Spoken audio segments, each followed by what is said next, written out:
Hey you guys, I bet you didn't expect to see me again, huh?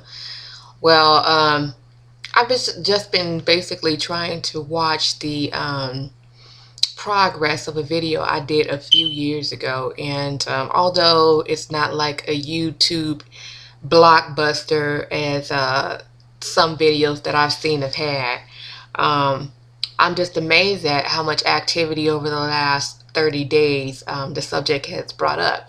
And that's my video, Wake the Hell Up Black Woman. It's a subject that I feel as African Americans, especially, that we need to talk about because not only is that was geared towards black women, let me back up. But I think that as a whole, the black community, as far as relationships go, we have a problem. We have a problem because the lack thereof of solid black relationships. Part of it is the selection process in which women make, knowing full well that a man may not be relationship material. We continue to choose men who we think that with enough love and encouragement they're going to change. That's not to say that all men don't need a little backing or a woman to have his back, but I'm just saying that when you've met a man and he's in his say 30s, even 40s, or even late 20s, they're pretty much stuck in who they are. Over the last couple of years, I've had the opportunity to talk to both men and women about what do they think we're going wrong as far as the relationship factor between black women and black men. And a man told me yesterday that, well, the day before yesterday, and it made a lot of sense. Now hear me out, ladies, because he made a lot of sense. Take yourself out of the equation and actually listen to what I'm about to say to you.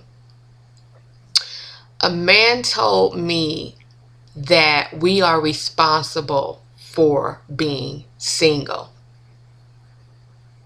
Take that in.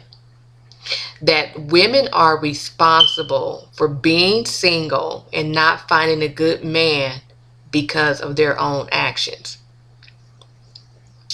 When I first heard him say that, I really got offended about it, but then I had to really continue to listen to him because he made good sense. And what he said was, there's a lot of men out here that need a woman to have some type of standards. So when I talk about wake the hell up black women, what I'm saying is that until we require our men to be a certain way with us, we're going to get what we expect, which is nothing. This guy goes in to say, you know, back in the 70s, let me go back a little bit. Back in the 70s, 60s, even if your father wasn't a good breadwinner or whatever the case may be, he was a hustler. He was out there, he was fixing cars, he was cleaning, he was a janitor, he was doing things around the neighborhood. He was doing things to make sure that his family, now remember what I just said, his family was okay.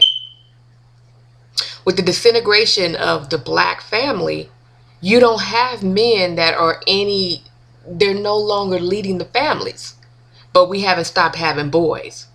So what's happened is that there's a lot of feminization of our young men that are coming up who have been raised by women. Are you getting what I'm saying? A woman cannot teach a boy how to become a man. Okay? A man needs to teach him that. And we have not succeeded in such a long while of making sure that the family nucleus stays together so that the right roles can do their duty in teaching the right things to the right people. So let me go back to what this guy was saying. He was saying that there's a lot of deadbeat men. There's a lot of men who don't try hard. There's a lot of men who cheat. There's a lot of men who do the things that we as women say, we just wish that we could just find a man who was the complete opposite of that. But they do that because of us. They do that because we no longer require them to do anything else. I listened to a woman yesterday. A group of us went out to dinner, and a woman told me she would rather have a man that cheated on her with swag than a man with a good job.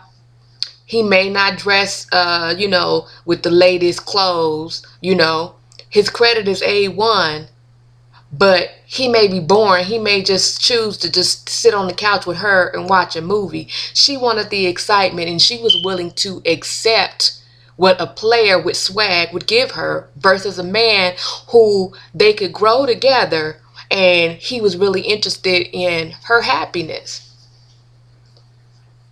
That really made me say, what this man told me the other day is the truth.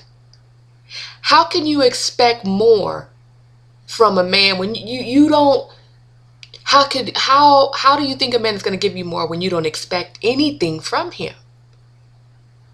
Now, on top of that, he says to me, for every one woman with morals, there's 9 women without it. So as a man, why would I, unless she's just doing it for me, why would I go through the trouble when I know that there's 9 more chicks out there that probably look better than you? They got themselves together just like you do. Why would I stick it out and work anything out with you when there's so many women out there that will just do anything to have a man? Now, ladies, what does that say? It's sad, because what does that say about us? So many women will jump up and they will know that a man already has a woman, whether he's in a relationship, just girlfriend and boyfriend, whether he is married, engaged. The fact of the matter, he's not single. And a lot of women look at him as fair game. Do you realize that if you would say no, and every other woman that knows that he's in a situation said no, it would force him to stay in that situation and work it out with the person he's in with, or it would force him to say, I don't want this anymore. But because we've gotten to this society, this microwave society is what I call it, you want everything right now, you're afraid to let a man find you. In the Bible it says, a man who findeth a wife finds a good thing. It didn't say a woman who finds a husband. A man is supposed to be a hunter by nature and seek out what he wants. But we've gotten into this feminist society where women are chasing after men, and we've taken on a lot of the roles that our men should have. And then we wonder why we're single. What role do they have in our life? They don't. The only thing that they can do for us right now, let me take that back, that women perceive that a man can do for them is to give them sex and company. I think about if I was in their shoes and that's all that somebody thought on me on a level of, I'm just there to say that you're in a relationship and to fulfill your emotional needs. I don't know if I would want to be in a relationship. I just keep on playing the field, and I wouldn't feel bad about it because everybody needs to feel needed. I'm running out of time, and I have so much more to say about this, and I hope that some type of dialogue can be opened with this portion of the discussion too. And I kind of ran around in circles, but I'm going to write down my thought processes because over the last 6 months or so, I have just been observing how we are in trouble. We are in trouble as black men and women. We don't even like each other most of the time. We disrespect each other. How can we raise good young men when there's no men in the house? And whose fault is that? Is it their fault? Or is it our fault? I'm going to leave you with that, and I'm going to come back. Let me see how this does and see what kind of questions or comments that actually leak out with this, and then we'll move forward. Sorry it's taking me so long to do videos. Life has happened to me. I I'm just doing what I can do. But peace out, and I'll talk to you real soon. Thanks. Bye.